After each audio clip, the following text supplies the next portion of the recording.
Tables and seats are now on sale for the biggest night in the digital video calendar, the TellyCast Digital Video Awards. We're celebrating excellence in the only awards ceremony created especially for the social video industry, with over 100 channels, shows and series shortlisted across 27 categories. It all takes place on the evening of 5th of June during South by Southwest London Week at the luxurious Londoner Hotel in Leicester Square.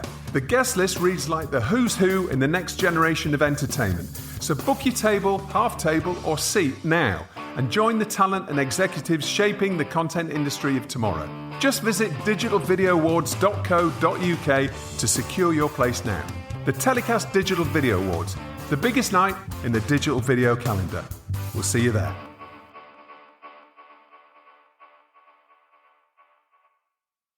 TellyCast.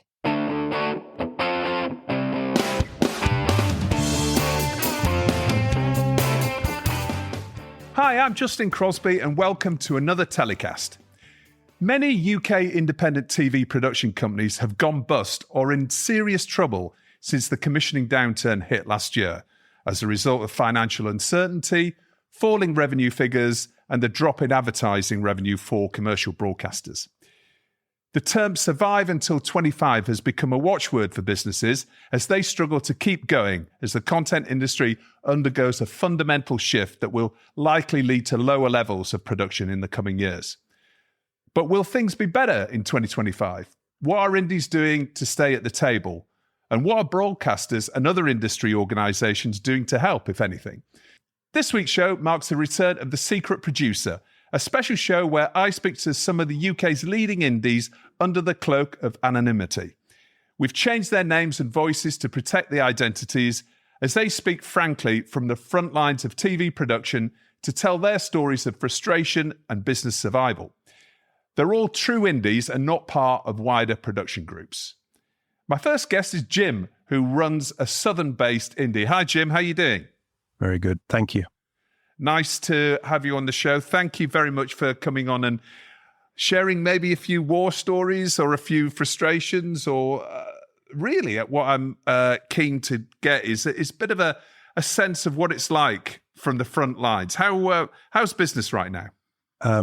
It's a tough time, isn't it? And I think when you look at what's happening across the industry, we're in a state of flux. We're in a position where people can't really second guess what's happening, what's going to happen in the future. That sort of adds, I suppose, a layer of stress and anxiety to business that we've not had for quite some time. I mean, in terms of our business, we're having a pretty good year. But a lot of that work, it's probably come from last year's sort of seed planting. And, one of the things I have found tough this year is trying to get new projects away seems almost nigh on impossible. It's complicated, isn't it? We'll get into it more, but it seems to me every channel needs you to come with money now, or some sort of form of co-production, or, there's very, very few actual real commissions on the plate there. And there's a lot of people scrapping around trying to get them. But then I also see there's a big shift into, the world of digital. People starting to make their own content, people finding new ways of getting through, but it's tough. It's tough because, you've got to be really careful on head count and overheads. In terms of, keeping your business afloat. But then that often means, in our business, it means the seniors are having to do a lot more of the doing. And then there's a pullback on selling them. So in order to keep, as I said, planting those seeds in the hope that, some will grow, it's hard to keep on top of it. I just think there's just a relentlessness to the world in our industry at the moment, which is, It's tiring. Everyone says that everyone feels like they're on a hamster wheel. Yeah. Are you feeling like, as an agency, as a production boss, you're taking a few steps back in terms of having to do lots of different jobs that, once upon a time you had team members to do? Are you finding that you're having to be right back at the coalface again? Yeah, definitely. We went towards the end of last year when the industry's really started to tank. One of our in-house exec producers, purely for another reason, decided to leave the industry. And what we didn't do was replace them. And that was a conscious decision to just make sure that we could reserve cash, to make sure that we had enough cash around to keep ourselves surviving through this year, survive to 25, as you said in your intro. But what that has meant is that, we've got 3 TV series in production at different stages at the moment, and I'm having to go back and properly exec all of that as well as my day job, which is trying to develop new ideas and sell them. Yeah. Well, just going back to a point that you made earlier, how long have you found there's been this commissioning stasis, if you like? When did that start, as far as you're concerned? I think it was probably about July. It was probably July, August last year, wasn't it? I think it was. That's when it felt to me that things started to. Right. I think the first time people were alerted to it was Channel 4. Where Channel 4 were putting the brakes on. They weren't going to be commissioning until, I can't remember when it was, September, October, November. Well, they came out at Edinburgh, didn't they? Ian Katz came out at Edinburgh and talked about, actually, he was more talking about Channel 4 was being more honest as opposed to other broadcasters who were perhaps being less honest about, their commissioning challenges and how much they're going to be commissioning and when they're going to be commissioning again. So, I mean, have you seen, because that's almost a year ago now, so you're seeing no change in terms of the commissions that you've had from Channel 4? Well, interestingly, the industry got very annoyed at Channel 4 across that period because they felt like they were cutting off, revenue for the indie sector, a big proportional revenue for the indie sector. But actually what's followed suit now is Channel 4 don't look any different to any others. All the other channels now are cutting jobs, making redundancies. Budgets are being slashed or being repositioned in different ways. Every commissioner I talk to says, well, if you can come with some money, then it's going to be very, very helpful. Right. Okay. So you actually need money already. You need some sort of money, whether that's from a brand or another international broadcaster. You need to go in there with money to stand any chance at the moment of getting something over the line. Yeah, definitely. I mean, I think more and more now we're going to see it's going to become the future really of working with distribution partners, content funds, co-pros. It's become slightly harder. Is it harder, or might it be easier if you can get money from the get-go? Money talks.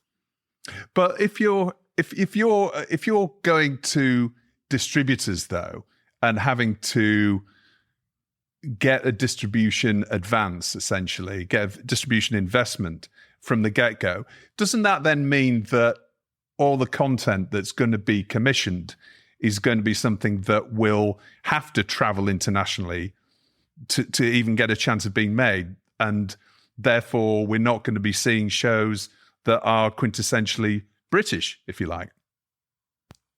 I've literally just come off a call with an agent who has essentially said that, even the big streamers now here in Britain want American stories, British producers to make American stories.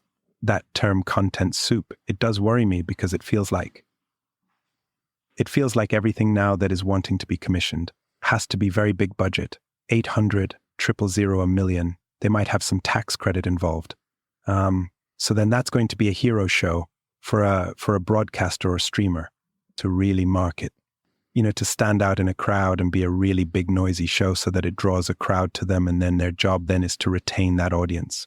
But in order for that to work, it does have to have a global appeal, because if you're spending that level of money, it's got to have a very good return on it. So you'd want that format or that tape to be able to sell internationally. But then on the flip side, in the sort of the more low cost TV side of things, again, yeah, it's got to sell. If you're producing something with a distributor and going with money at the beginning, then it's a very different thing to a regular commission. It's being invested in to make money in the future. It's got to travel. And then again, the ideas have to be big and global and relatable in a universal and inverted commas. How many times you hear that it's going to be universal way, and it was just going to end up with the same content, are we? Well, it sounds like it. I mean, it's it feels like there's going to be very different content being produced in the future. I mean, interesting. We've seen Channel 4. We're talking about Channel 4. We've seen The Rest is Politics as a podcast become a TV show, and we've seen The Traitors podcast become a TV show, or their spin-off show. Do we think that that's really going to be the new low-budget TV, essentially podcast shows that are being shot with 3 cameras in in regular studios for super low budgets. That's presumably that's where we're going, is it?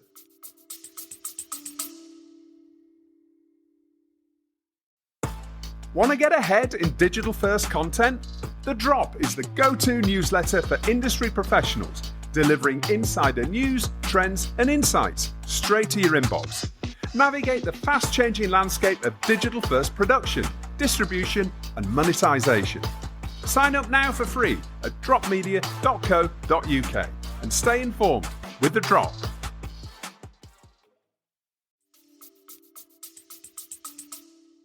Well, ITV now talk about their 9 p.m. slot being the streamer hour, the streamer slot. So if they launch a show like Fortune Hotel, and that's going to be stripped across the week, that 9 p.m. slot they're spending a lot of money, like I said, probably in the region of 800 to $1 million per episode. That's got to really work for them as a sort of a marketing tool, because linear TV and scheduling and appointments view has dropped off the face of the earth. And so what is going to fill the rest of that channel airtime? Obviously cheaper acquisitions, lots of repeats and reruns, but podcasting, I suppose, is becoming something it's a very popular medium. You only have to look at the fact that Diary of a CEO has launched its own fast TV channel with Samsung. It's a chat show. You see that Piers Morgan interviewed Kevin Spacey last week. Stephen Bartlett interviewed Simon Cowell. We had the Sidemen doing their big new reality show called Inside. The pendulums shifted. It swung into a different space. Yeah, those are the three of the biggest, most talked about TV shows of the last 2-3 weeks, and none of them were on mostly TV. So that's the thing. So if you've got something that's got that level of popularity, the rest is politics, for example, why wouldn't you put it on TV? In fact, I saw somebody post about this and about, what are we coming to? But to be fair, when you look at the rest of this politics, is it very much different to the Panorama interview with Rishi Sunak? I mean, it's just a very simple studio with some lights splashed on a wall. The only thing that's different is you've got 2 podcast monies sat in there rather than lapel mics. And I do think that actually, podcasts are compelling, and you are seeing now that they say statistically more people watched Our Overseer than listened to it as audio. If you're able to produce low cost but high quality chat show, then I don't see I think for me, I think channels and producers, they should lean into the fact that it's a podcast. You should highlight that and make it feel like it's an event in the way that we might feature something else on television. I mean, it's only the traditionalists, isn't it, that are going to get upset about this. Yeah.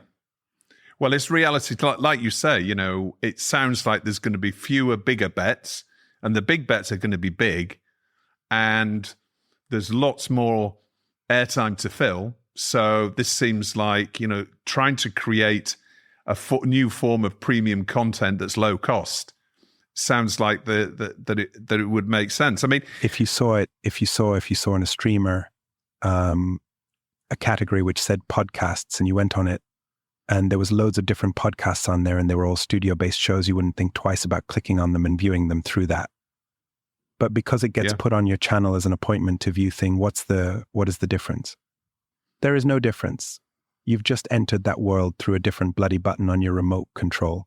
People get very tied up and weird about these things, but the truth is, at the end of the day, television and content is going to become app-based and not live as we've always known it. And in that respect, we've got to think about the fact that what is the most popular content? Where can I find it? And, and is it, for me, I think we have to sort of move on and embrace the future. Yeah.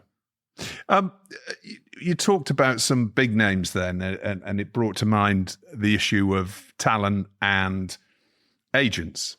So there's less shows being commissioned. What are agents doing, as far as you can see, to plug the gap? Because their talent are not working or not working as much.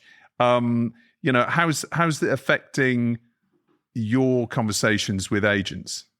I do see there is a real nervousness in the agency world in terms of, talent agents. You can see that there's the money's really dropped off because there's a lot fewer shows being made. I think a lot. Every talent agent now is that their job is they've got to keep their client happy, but they've also got to make money for themselves as well as the client. So how do you do both? You've got to try and be, I suppose, future thinking, future proofing. So all talent agents want their talent to get a podcast in the future. I hope that one will blow up and they can have a hit show. I think live is a really important thing. You see if a talent can tour, you're seeing a lot more of that these days. Whether it's a case of them writing a book and doing a book tour, whether it's a comedian. I mean, if you're a comedy agent, then actually you'd be in an okay spot because live comedy. Yeah. They've been on that trip for quite some time because comedy is something that started to disappear from commissioning way before this, the latest world that we find ourselves in. And actually, so if you're a stand-up that can fill anything from 500 seaters upwards to 1,500, 2,000, or even stadiums, then you are very lucky because you will always make a good living. But the talent that are in the sort of factual space, consumer space news, they're all very worried. I spoke to an agent last week who represents a lot of people in the factual space, and there just isn't any programming for them to be a part of anymore, where before they would have had all of that 8 p.m. slot type content on the plenty of shows for them to be a part of, whether it's a makeover show, a transformation show, whether it's a health show or whatever. All that kind of 8 p.m. factual entertainment has disappeared because they need the money from that to pay for their robbing Peter to pay Paul up at 9 p.m. So talking about broadcasters then, I mean, are they doing anything to help? Because, they've relied, it's a two-way street. A lot of indies have become very successful over the years and had great relationships with Channel 4, ITV, and the other commercial broadcasters. And we are talking mainly about commercial broadcasters here as opposed to the BBC. But, should broadcasters be doing anything to help? What's it like pitching to Channel 4 or ITV at the moment? Are you if they're not commissioning, are you pitching? We are still pitching and we're having meetings, but a lot of the conversation, you've got to for those channels. It's like I said, you've either got to turn up with some money and an idea that they want, or they've got very, very few slots. And then you just know that you're in a massive competition then with everybody else, every other man and his dog, trying to win that slot. So for me, putting energy into that doesn't feel like the right thing to do because there's probably easier wins and easier routes through finding money first and whatever. But just on that point, being a true indie, do you see yourself being at a disadvantage if you're pitching for the same slot against an indie that's part of the bigger production groups? Yeah, that 100%. Like right now, there's always not Channel 4, but the more commercial broadcasters, ITV studios, it would make sense for them to commission internally. And I think there's probably more co-pros having to happen because of it, because they need the money to flow internally. You asked about whether broadcasters are doing it to help the indie sector. I don't know, but what can they do? What can they do apart from, there's probably the odd event here and there which talks about how to survive or mental health or, all the things that sort of the outward facing things that you've probably got to do as a broadcaster to look like you're being responsible. But, at the end of the day, we just all want work. It's not, it's that it's black and white, isn't it? What we want is for them to spend money on content with us. And if they can't do that, then there's not much anyone can do. I always wonder what a commissioner does when they're not commissioning. There seems to be lots of them and there's not much commissioning to do. So I just wonder what they do with their time during the day. I think, do you know what? One thing I have noticed this year is that the power is shifting. With broadcasters and buyers, you have those commissioners that you have very good relationships with that you can spend time with, you get to know will let you in, and you develop something that hopefully between the two of you allows you to work towards making something that you both care about. And then you have commissioners, and there are a lot of them that don't have the experience of someone that's running a production company or even an exec. Because they may have come from being in development or being a producer. They don't really understand what it's like to be on the cold face of, the life and death of business. And there is a lack of respect where it's easy for them to just push you down the line for 3 months and get you to go off and do something because it keeps you busy whilst they go and make something with an indie that they want to work with because they like a show that they make. That's frustrating because I do feel like that is a big frustration across the industry. There are a lot of producers and a lot of people that I know that run their own indies who just get so fed up with being dicked about, and it's just not fair. And I think that is the side that is changing now in the fact that they haven't got that power to be able to do that anymore because they don't have, what are they sitting behind? Yeah. They're not sitting behind lots of success, are they? They're sitting there. They're all worried. They're probably worried about their jobs. They're worried about what you think of them. They're worried about how they're the cold face of their business. It can't be easy for them as well. No, that's true. And just finally, freelancers are a key part of the industry that we keep seeing polls or bits of research that 75% or 70% of the freelancers in the UK are currently unemployed and probably have been since the beginning of the year. How is it affecting you when it comes to, you said that you're still having some success with commissions and some work, although you're having to exec it and be very much hands-on across the projects that you're working on. But when it comes to hiring freelancers, are there still freelancers there available? Are there too many available? I mean, are they contacting you all the time for work? I mean, what's the impact on the freelance workforce from your perspective? I get way more CVs now than I've ever got in my life, like handfuls daily, or LinkedIn, people linking in with me. I feel really sorry for those because I don't think you go into this industry to just make money. You go into it because you love it. It's a job that we all really, really enjoy and get excited about and are passionate about. And to not be able to do the thing that you absolutely love doing, it's heartbreaking. So my heart really goes out to anyone that's not working. Yeah, there's a lot more choice now. Like for us, I'd rather people be in work. But it is when you have to scale up or, at the moment, we've probably got something like 10 editors working across numerous things at the moment. And every now and then something else will drop in and we'll be searching for another editor. And then the problem is that, you want to make sure they're good and that you've worked with them before or they're trusted and if it's a quick turnaround thing. And because there are so many freelancers out there that aren't working, that's difficult to spot who's good, right? People who are good get a reputation and work lots, and actually really the good ones will be working. But yeah, I feel really sorry for them. It's so many people I know of leaving the industry and doing different things or working other jobs as well whilst they're waiting. It must be horrible. It must be really horrible. And I certainly know running a business what it's like to feel huge stress about when things are working when they're not. And it's not nice.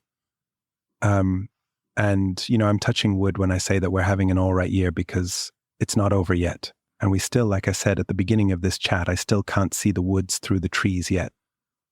I don't quite know what we do know is that linear is essentially over and streaming is the new thing, but definitely the focus for everybody and then how they sort out the way budgets work and how much programming and where the money is going to come from and how they're going to commission and how there is yet to be seen. So that's kind of, it's a very new world. Yeah. Jim, well, listen, thank you so much for joining me this week. It's been really fascinating to hear about the challenges that you're going through, and it's really great to get an insight. I'm really pleased that you're managing to weather the storm. Fingers crossed for you that you continue to do that. And thanks again for your time. Thanks, man. And this secret is just between me and you. Oh, yeah, just between me and you. Thanks, Jim. So my next guest on this week's Secret Producer Show is Kate, who's got a TV, independent TV production company. Again, another UK indie. Kate, how are you doing? Very good, thank you. All good. Excellent. Thank you for joining me, and really great that you could spare a little bit of time. How are you finding it? How are you finding it out there in indie TV world? I mean, it must be tough, right? I think the toughest thing is how quiet it is. I think my phone used to be this hotbed of communication whereby if I wasn't texting, I was phoning, or I was emailing someone, or they were WhatsApping me and I was rushing from meeting to meeting. And it's just the kind of like the silence is a killer. And I think it feels like if I don't proactively make things happen, not a lot's happening. And I suppose that's always been the case. But right now it feels much more acutely so. Yeah. So what in terms of pitching, I mean, are you still pitching in the same way that you always have been, or is the downturn in commissioning changing the way that you're currently pitching to broadcasters? Well, we're a really polymathic production company. So we pitched all different sorts of commissioners across all different sorts of channels. And I think, therefore, we've got quite a big picture view on it all. I mean, to be honest, the answer to that question is it's changed a lot with some of them. And then with others, it's changed less because it depends on where they're sitting in the market. So certain channels feel pretty stable. And the UK TVs, they've got a very smart business model. It really works. Their channels have demands which haven't changed that dramatically in the last year or so.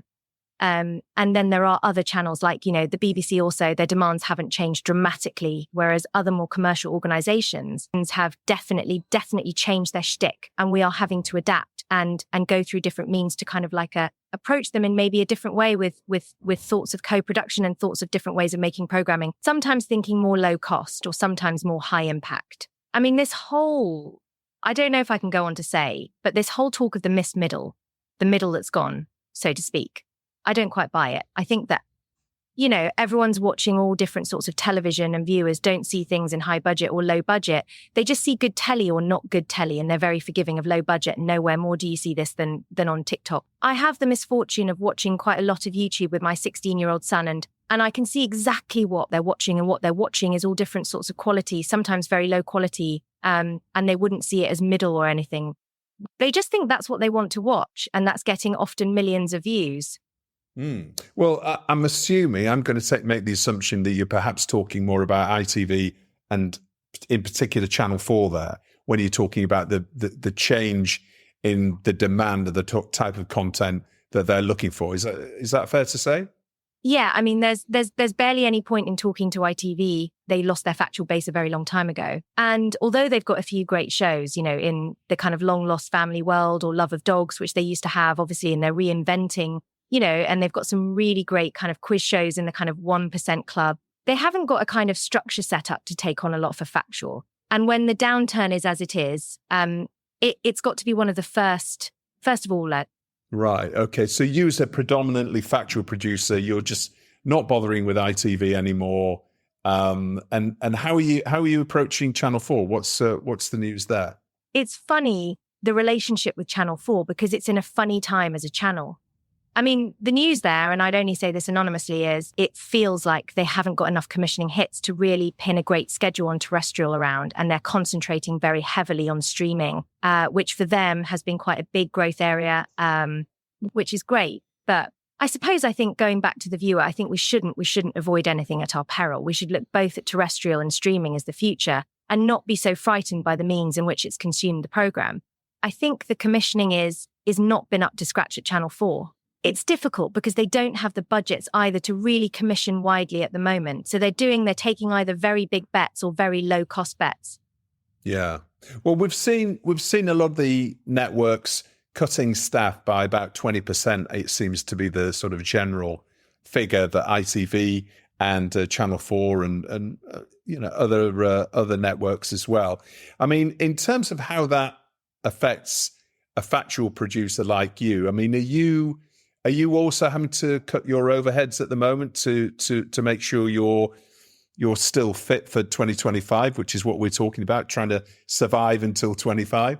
Well, I think survive until 25 is a fantasy of yours, Justin. I think it's going well into 26. Without sounding too Pollyanna, I'm very hopeful about the future. I just think that the next year or two is going to be very complex because we're looking at, a refinancing of an entire industry because there's a plethora of reasons why we've got here. But we are where we are, and until mass consolidation occurs and the funding model changes, I think we're going to be in real trouble. And I don't think that's going to happen very, very fast.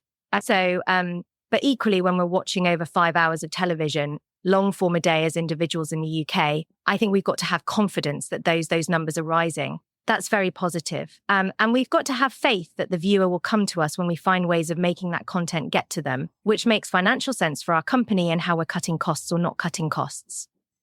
I mean, that's not a good production company in the country that isn't constantly looking at cutting costs and how to do things better and cheaper.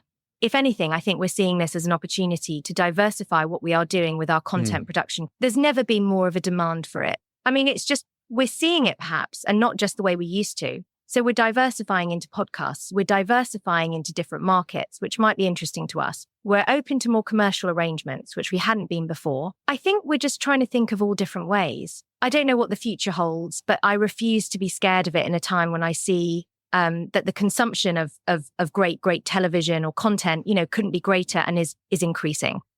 Yeah. Well, it's interesting what you say there. You're talking about the refinancing of a whole industry, and that's exactly what it is, isn't it? I mean, it's at the moment, nobody knows where the money is, and nobody knows where the money is quite going to come from.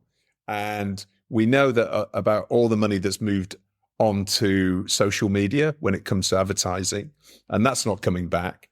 But there is still this demand for content, and surely it's more and more commercial brands maybe starting to fund content. I mean, is that something that you're looking at, brand funded content as well? Yeah, I think, brand funded content has always been such a bloody nightmare. And truthfully, most in this have tried it done a bit of it. Hasn't really worked very well. I think it will become much stronger, and there's much more closer relationships being formed between brands and directly within this, sort of cutting out all the various middle people who take cuts in it. And I think that is a new future that we're looking at, definitely as one of the futures. But I think it's simplistic, and without being too negative to you, Justin, but generally to the industry, not just you. It's a bit male orientated. There's one solution. This is how it's going to be. I really think the answer is to have an eclectic range of answers and try a range of different things, because I don't know where the big money is going to come from. I can't work out whether Apple will buy Netflix or whether, ITV will buy Channel 5. A million things could happen, and I think any of them are possible. And that speculation is interesting, and I'm really happy to have that conversation with you, but I don't know. But what I do know is that if we try lots of different things and try different ways of approaching content, so you talk about kind of YouTube or whatever, the advertising in that world is never going to come back. That's okay. Well, maybe I'll go to YouTube. Maybe some of the stuff I'll do will be Predator-style filming with one person on a mission to it. As I just saw the other day go across America on Ascent, which is obviously a terribly old program idea that most development teams in the country have developed at some point, but it's getting, tens of millions of views as some young influencer is traveling across America, trying to do it on the smallest amount of money. But those kind of ideas are still available to us. We're not excluded from the YouTube world. We are content producers, so we can think wide about how to do it. And that might well inform us doing other more premium content for terrestrial and or streaming channels. Yeah, this is something that we've talked about on previous episodes of TellyCast, is the octopus model. People are probably fed up of me mentioning this, but the idea that you have an IP in the center of a wheel, if you like, and basically you have lots of different ways of monetizing it, from podcast, maybe a longer form content on YouTube, then hopefully making a unscripted show, and maybe it has a potential for a scripted show at the end of this sort of cycle. But lots of different ways to monetize the same central IP. Is that really where are you seeing yourself moving to become more of an IP based business? Definitely yes and no. So sorry to be difficult. There's nothing better than what Fremantle coined many years ago, and people were horrified by the wheel of value, which you call octopus. But it's the same thing. It's like there's a brand in the middle, and how do you make money out of it? Obviously, you've always got to think about, how am I going to make money out of this to make this sustainable as a business idea? It might be speculatively like, well, maybe there isn't a whole wheel of ways of which we can make money around this particular idea. Maybe there isn't a drama at the end of it, and there isn't a cut I can get produced cheaply in China or whatever it is to make that brand grow stronger. But maybe there's one thought that might actually outstrip all the others. I've certainly been involved in formats historically that have made huge amounts of money on tape sales, and just tape sales and nothing else. And then I've been involved in formats where it's the format idea that's gone really, really big and nothing else. I haven't yet had the joy of having massive commercial hits on having cups sold with the name of that program on it, but that's something to look forward to. I think, yes, there should be a sort of like thinking about IP at the center of things and how you can do that, capitalize on it expansively. But I think you must, at your peril, you avoid going instinctively into what you feel is right for people to watch. I think it can't be too cynical. So it can't start with I know I've got a great idea. Everyone eats sausages. Let's try and commercialize that and try and think of different ways we can make a program called The Sausage Show. And by the way, that's a shit idea. But Actually. but I think thinking wide, if you like it, you're going to commission me, Justin, because that's good. Well, I suppose I've got about the same chance of, or the same content budget as a Channel 4 might have to commission that idea right now. Okay, that feels unlikely then. Yes. Look, listen, I mean, Channel 4's had a lot of bashing and for good reasons, but sometimes we're missing the reason. It was a bit of a canary in the mine when it came to, telling the bad news early on. And a lot of other channels kept very quiet and did exactly the same as what Channel 4 did. So let's not kid ourselves. They're the only people who've got a commissioning slowdown. There's a commissioning slowdown, not entirely across the piece, but a long way across the piece. And what there's definitely across the entire piece is an opportunity for a lot of broadcasters who potentially have money to say, hey, how can we do this cheaper? How can we do it bringing other money to it? And the real difference for me has been everybody's talking about deals and money. So it used to be that when you were a creative like myself, you would be allowed by both your own team and by the commissioners you spoke to talk about anything to do with the business. It was seen as like a dirty word and how dare you sort of bring money to the party. And goodness, that was awful. And now I can't imagine a meeting where I didn't know what the tariff was or how I might improve that tariff or how I might be able to undercut it or bring money to it or do something different in business terms. That's interesting. So actually, we might see in the future commissioning teams getting smaller and everybody having a mix of skill sets rather than it being, we can't talk about money. That's not my department. I'm just going to talk about the creative aspect. Everybody has to be, it sounds like everybody's got to be much more commercially minded, much more entrepreneurial and fleet of foot and willing to do anything they can to make those shows work, right? I think you talk about commissioning teams. I think if you look at a model like Channel 5, where I think they've got an excellent commissioning team in terms of that, they've got very few commissioners across a lot of hours. You look at a lot of different genres and there's a lack of snobbery about it. There's a real approach of kind of like faith in the commissioners that they can, if they want to do a doc or a fact show or quiz show, whatever they think the best ideas are. It's a very different model from, say, Channel 4, which is quite segmented as to what you're looking at. And it's interesting to see that they've got a lot less commissioners than anyone else and are very, very tight with money, as you know. But I don't know if it will lead to less commissioners. But I think in other organizations, there's definitely too many commissioners. I mean, I know one project right now that's got 5 commissioners on it, which to me is actually beyond insane. Well, that must be a nightmare. I mean, you talk about brand-funded programming being difficult, having 5 different commissioners on a show. I mean... Well, it's impossible. No, I mean, exactly. I know in lockdown at one point, I had 4 commissioners on a show, which was insane. But that's not my project. The one with 5, I don't think I could cope with it. I think I'd have the breakdown, but I think that those kinds of projects, that's telling you've got too many commissioners not doing enough. I mean, that's really what that's telling you straight away. But I think often people who run big organizations don't look as tightly commercially as they can at their own organization because you sort of accept the way things have always been done. And I think the joy of being a true indie and looking across the piece is you can see quite clearly that some people do it differently and it works. And that lovely overview, you get that big picture. How about catalogue, Kate? I mean, you've got, presumably, you've got, tens, if not hundreds of hours of your own catalogue. I mean, how are you monetizing that at the moment? I mean, obviously it'd be various different stages of licensing that's happening around the world. But I mean, are you looking to take a lot of that and basically reversion it and actually start using the social media channels and different digital networks to generate income from that? Is that something you're thinking about, or is that less important? No, nothing's less important. I mean, look, when you've got IP, there's something you can do with it. And what are you doing with it? And where is it? And how does it work? It's really interesting to note that, Netflix's re-emergence of, I don't know if you've noticed, but Fat Friends has come back onto Netflix and it's a drama from many years ago. And it's doing incredibly well for them on Netflix. Nothing dies in television. And what's really interesting is when you watch. Children watch television. They can find things that you thought were well gone, like they'll start watching like the original series of Skins, or they'll start watching, and this is happening in Unscripted too, so they're watching stuff from a long time ago that you sort of think, oh, why are they watching that? And they're going back to YouTube once the monetizing works well of this. Those old formats, those old programs, that old IP, it doesn't die.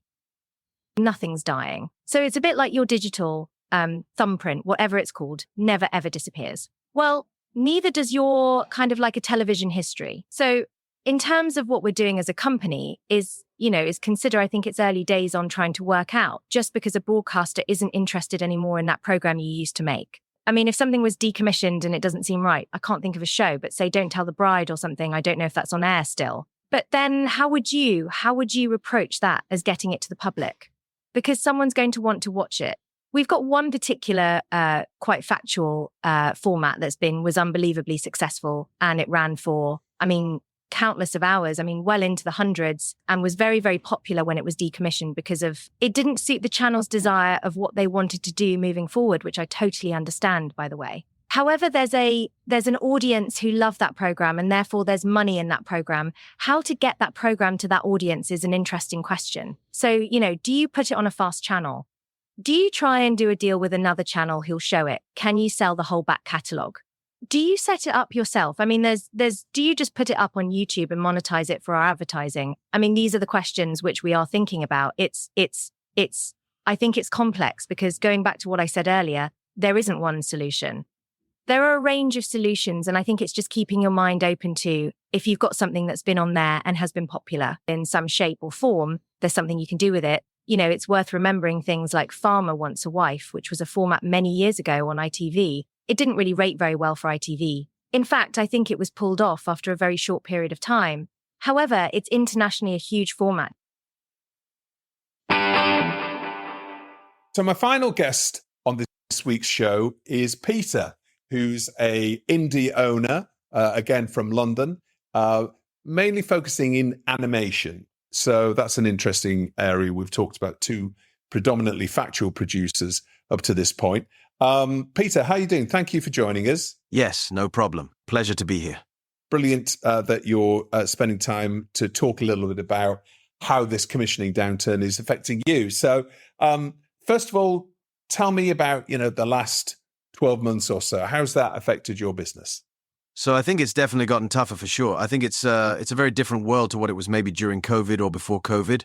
And so whilst a lot of people during COVID saw a big downturn in work, we saw a big upturn because obviously if people couldn't get into a live action studio to do things, they turned to animation. And so that caused a massive boom in animation production, which was great. And very sadly, that is now over. And so we are now trying to readjust. I think there was a lot of hope that that would just continue on post-COVID, and it hasn't. And what we're now seeing is not just that COVID has obviously impacted things and changed the perspectives of a lot of these big streamers and big distribution companies, but we're also seeing that the landscape has changed generally. So, people are turning a lot more to YouTube and to Roblox and things like that, where they can get their content for free. And also people are making it for basically free. It seems crazy that we're an animation studio and we'll put millions of pounds behind a series and then we'll get less views than a kid with a 20 quid webcam in his bedroom who can just make something really funny and engaging, and that will outperform any kind of TV show, and yet that is the landscape we're working in. So we're trying to navigate that and figure out how do we make engaging content without blowing a budget, and focusing on what's engaging rather than necessarily the absolute top-tier best quality stuff. That's really interesting. And so just so I understand, your main clients during that boom time, were they the streamers or were they terrestrial broadcasters or international broadcasters? It was a complete mix. There was genuinely just a bit of everything, which was great. But yeah, primarily our stuff has normally come from terrestrial streamers. Okay, and did you outsource a lot of that production to other territories? Because traditionally, animation has been based. India has been a big supplier to the animation industry, and other territories. Or is that how you operated? You built the IP in the UK, and actually a lot of the physical work that goes into producing animation was happening offshore. That does happen quite a lot in this industry, but not with us. We're a company that doesn't do that. We do it all. Not all in the UK, but it's all based under our company name. Obviously, yeah, we've covered it. It opened up the doors to more remote working. So we were able to work with people in other countries, and we still carry that on now, which has been really beneficial. But we don't outsource the work in the same way that a lot of animation companies do, where they have either a company in India, or they work with an agency or a company in India or some country like that. Whereas no, we work all in-house, as it were. Okay. And so you've seen a massive downturn in commissions. I mean, and as you know, it's a really interesting story you're talking about, user generated content for kids as well. YouTube Kids has been a massive success. I mean, looking forward, I mean, do you expect to see the levels of commissioning from your traditional clients increasing up to a previous levels, not necessarily COVID, because we know that was a boom. Are you expecting that to come back in any way, or is now the time that it's a crunch time for your business and you're actually looking at changing your business model completely in terms of how you create content and who you create it for and where your distribution channels are? Yeah, I think that is completely dependent on the broadcasters, on the distributors. It depends if they want to stick with the same model that they're using. I think they're very aware. I've gone to many panel talks and seen many articles about their model, and they're aware that they're not getting the numbers they used to, and they can't put in the budgets they used to. So I think they need to figure out how they want to readjust to this new marketplace. I think the commissions will go back up, but it won't be in the same way that we have seen it before, how it was, just like a standard TV show. I think it's going to be a much more mixed format, mixed media. I think some broadcasters will get on board with that, some may not, and it will be a very different landscape for sure. I think if they don't adapt, then it will be difficult for them to keep up. But at the same time, I think we're adapting in that way where we're trying to become less dependent on them for work, and we're trying to make our own work as well, so that we can work in the same way as, the UGC creators, and making stuff, that doesn't require a broadcaster. And then working that digital first perspective where, like a Cokeman or something like that, where it can then go onto a linear platform later down the line. Yeah, it can almost be the last consideration. I mean, there's opportunities. We've seen how kids animation brands have done incredible business all around the world, thinking of Bluey and so many different, Peppa Pig, so many different other examples, but taking that into the live area as well. Merchandising, obviously huge licensing in the kids area. So that's interesting. So how are you doing then? How's it going with are you just taking baby steps when it comes to launching your own brands on YouTube and other platforms? Yeah, so we're not going as fast as I would like us to, but I'm sure I'm less on the budget side and more on the creative side. And so I've got a million ideas that I think would all be brilliant and we should do all of them straight away. But I think it's a very, very risky scenario to put your own money into a project that may or may not make money. And the biggest thing we found is that discoverability on YouTube is very hard, and you can make something really good and you can even do all the SEO and the keywords and all this sort of stuff, and it still doesn't necessarily do well. There's no 100% guarantee formula for something doing well, and so we just kind of put our best foot forwards. And I think one of the things that we found is you've got to keep going even when it's not necessarily doing well, because like a lot of these brands did not become a success in 6 months, There's so many of these kids' brands on YouTube that have been going for years and years and years, and they weren't necessarily big hits at the time, but they are now. And so it's just a case of sticking with it. Yeah. Well, that's it. It's the fact is, putting it on YouTube, it's discoverable, isn't it? I mean, that's the first step, and you don't know how that's going to get picked up in. It might resonate with different cultures. It might resonate in different parts of the world much more than it necessarily does to begin with in your home territories. So, how about artificial intelligence then? When it comes to animation, surely that is going to revolutionize how you produce content and maybe give you an opportunity to try and produce more content much cheaper. Is that an option for you? It is. It's something that we're keeping our eye out on, and we're looking into it, but it is something that we're taking a lot of notable considerations to the moral and ethical aspects of it in terms of how it takes people's work and reuses it. We definitely don't want to come to a point where we have ever taken work from someone else that, wasn't properly authorized. And so we're open to it, but it needs to be in the right way. I think one of the biggest considerations we've had with AI is that with a lot of these videos and products and images and stuff that's coming out is a lack of consistency. So you can ask for a character from, Mid-Journey or DALL-E or wherever it might be, and it will generate that character. But then if you ask for that character in another pose, it creates a whole new character from scratch. And so we're trying to figure out if it is plausible. I think the biggest thing is I think people who can use AI will be very valuable, but I don't think AI will completely take out jobs in the way. I think a lot of people are worried. I think it will just enhance people's jobs and help them do more. I think the other aspect of it is when you send stuff to clients, they will often say, oh, this is great, but could you change this one tiny thing?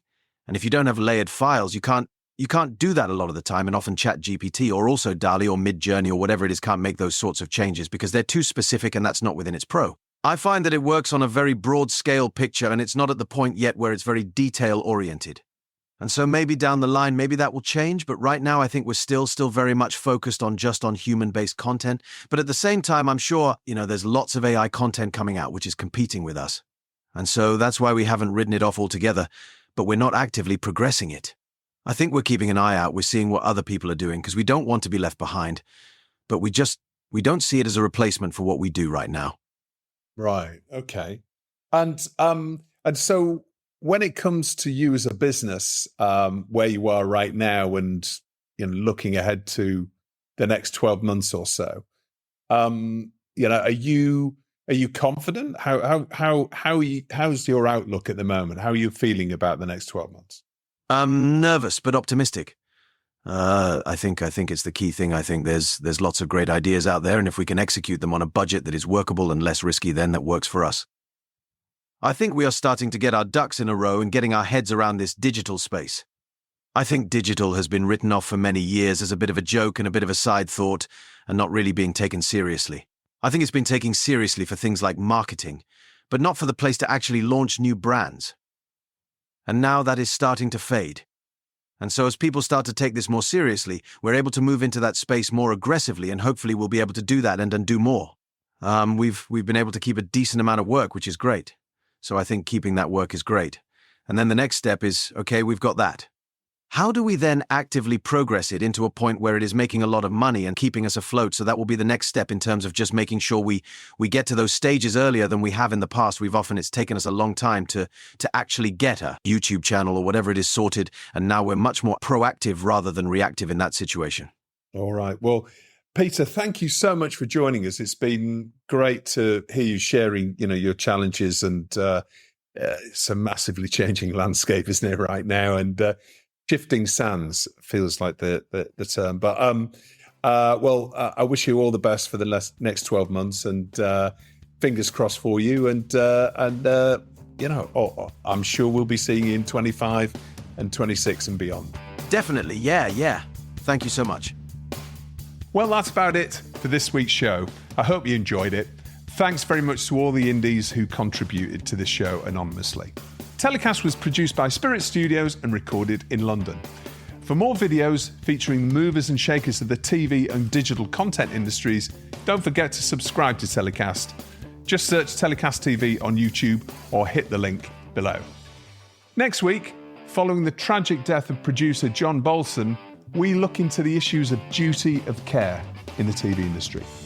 Until then, stay safe.